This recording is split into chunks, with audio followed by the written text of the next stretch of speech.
regular path, I'm like, wait, what did they want to exactly show? But it's really natural, you know. We have to keep exploring this space. Okay, now we've arrived now to Nave tzedek. We have here in Suzanne Dallal. Exactly. That are telling us the whole story, so I'm just going to take advantage of them and use them to tell you their story. So our story begins in the old city. What's the old city? Jaffa. Great. What's behind Jaffa? The sea. What's inside the sea? The boat. What's on the boat? Immigrants. Immigrants. Guys, where is the majority of the Jewish population live in the 19th century? Eastern Europe, the majority. We're talking about 5 million Jews living in Eastern Europe that are hungry for bread. They're hungry, they don't have shoes on their feet, they don't have tiles on their floors, they are miserable, they are poor, and the solution is immigration. Where will they immigrate? United States. We're talking about nearly 2 million Jews immigrating to the United States in the end of the 19th century, nearly half the population. Some will go to South America, Canada, Australia, South Africa, and a small portion will either not have enough money to immigrate to America or will have Zionism at heart, and they're going to travel from Eastern Europe and some from North Africa towards the direction of the land of Israel. And the land of Israel, what's the main part of the land of Israel?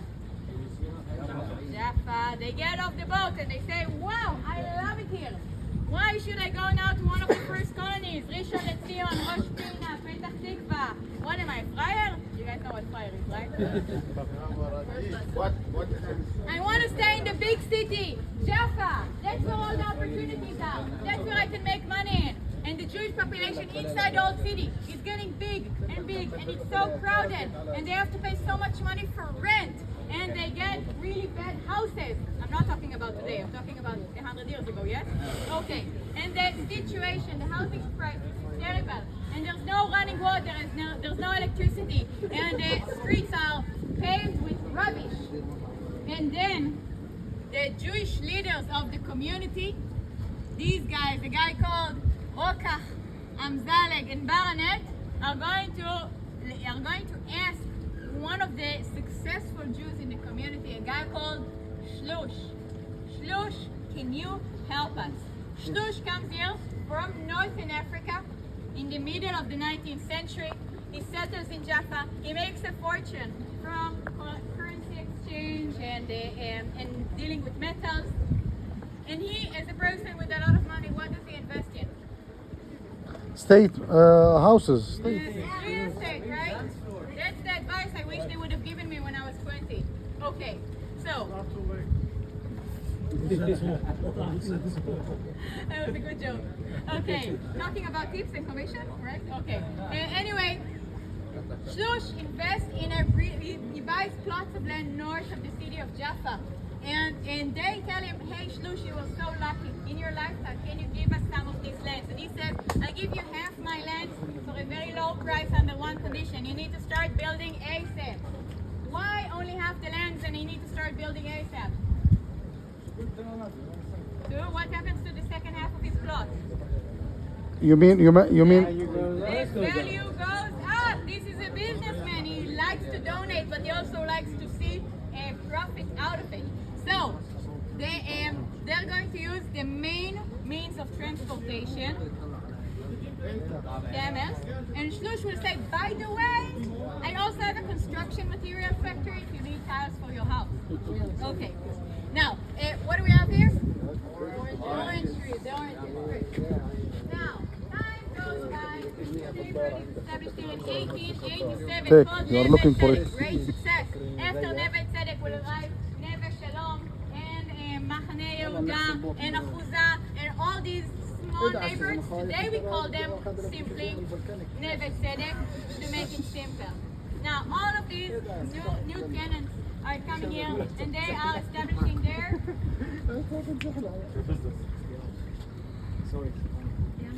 Thank you. Family. Now if we have children, what do I need? Schools. How many schools do I need in one neighborhood? One, at least 2 schools. 2 schools. Yeah, at least 2. 2, 4? 2 plus. 200. 4, Who's going to build this school? Who's going to pay for it? The Ottomans? No, of course not. The Ottomans won't pay for a street. But the people that are going to pay are going to be non-profit Jewish organizations. We know it's philanthropy. One of these organizations is going to say, I'm going to give everything. The facility, the teachers, everything is on me, but you need to teach your kids in the most beautiful language in the world. French. Alliance. Another organization is going to say the same. We're going to give the school a facility, but in our school you're going to be teaching in Hebrew. Now the people of the neighborhood need to decide what language will they be teaching their kids. Will the boys study in Hebrew or in French? Hebrew. Yeah.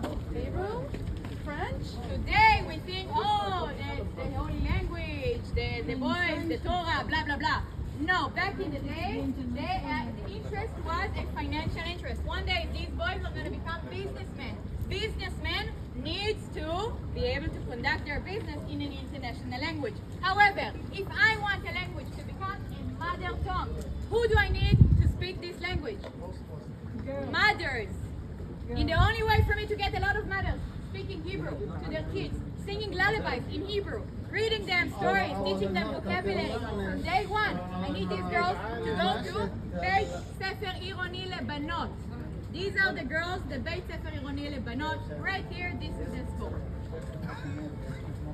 That's the school we're looking at in this photo. The facade is this way. Directly across is the boys' school, Alliance Boys' School for French. Now, we have here. Whoa.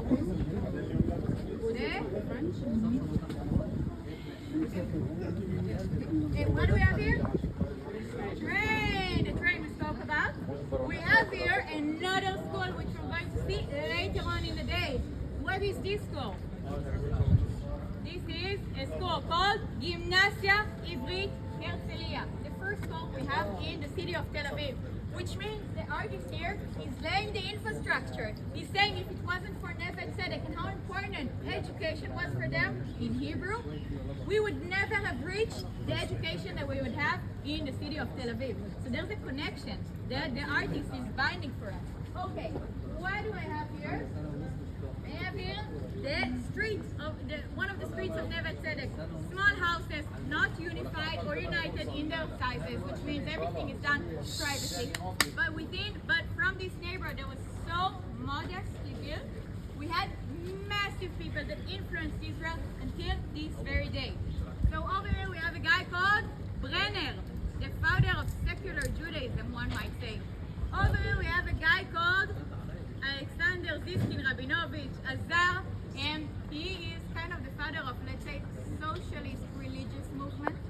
We have here a guy called David Shimoni. David Shimoni was a teacher in schools that was insisting to teach in Hebrew, which is so not taken for granted because there was no vocabulary at the time that was suitable to teach all these professions. Over here we have a guy called Agnon. Maybe you've heard about him. Used to be on our 50 shekel note. What did he win? A Nobel Prize Award. Over there we have Dvorah Baron, a female writer. And this guy, who's this? Rav Kook, the father of Tzionut Datit, religious Zionism. Wow, all these massive people that affect Israeli politics until this very day have all lived in the area of Nave tzedek. Small neighborhood, great people. Now, we have here, I use these ceramic tiles to tell that story. Now, does this still looks like a school? Not really. It's not an active school, right? Because remember that after the war of 1948, this area is starting to become a financial disaster.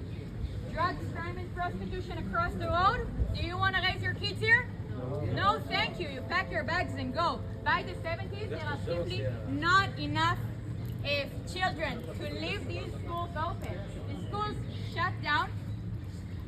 And in 1994, a young dancer called Suzanne Dallal, Jewish dancer from London, dies.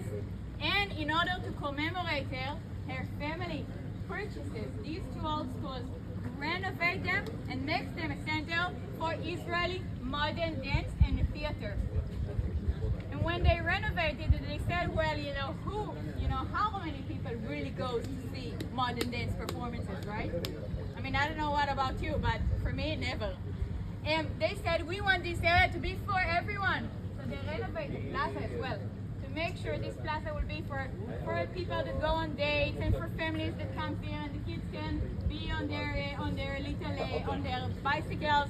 This is what we want. We have here this grass, we have here these benches, and in order to remind people how this area used to look like, that we had here all these orange orchards, they planted these citrus trees, and they show us the way they used to water these trees. When it was an orchard, there was a channel of water that goes from one tree to another, so the farmers don't have to work too hard. Today, I don't think this design would have passed security-wise, because everyone simply stumbles upon it. So you need to warn your travelers, hey, watch out.